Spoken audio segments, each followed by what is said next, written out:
Jeg vil nu vise, hvordan at man kan finde en maskine frem i LFS på baggrund af maskinens typebetegnelse. Og i det her tilfælde, der vil jeg prøve at kigge på en New Holland TH732. Så jeg prøver forsøgsvis at teste TH7.32 ind. Jeg kan se. Der er allerede nogle forslag der. Der står den lige så fint der som det første søgeresultat.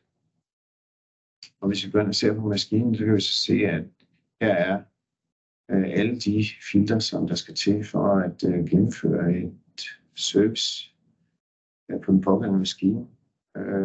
Luftfilter, oliefilter, hydrogenfilter, rumtøjbrugsventilation osv. Og der har man så mulighed for at tilføje dem direkte til indkøbskurven herfra i det antal, som man har behov for.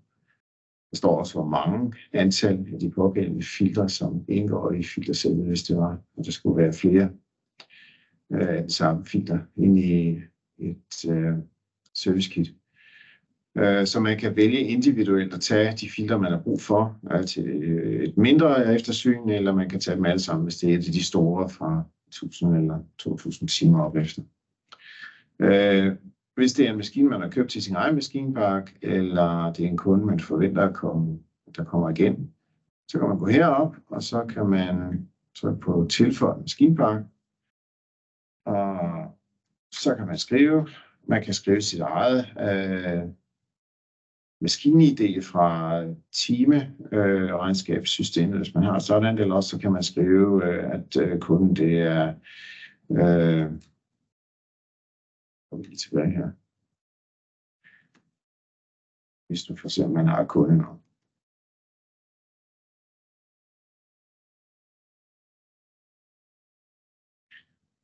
Og så kan man også vælge at skrive det specifikke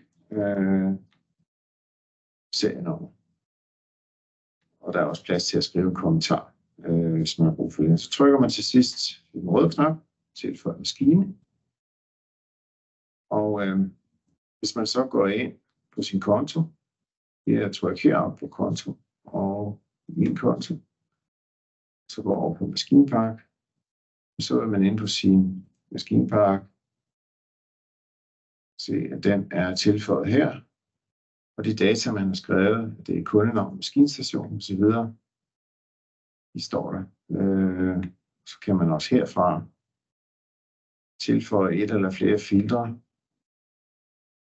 til sin indkøbskurve, eller når den er tilføjet ens egen maskinstation, så kan man også vælge at tilføje alle artikler til indkøbskurven på én gang.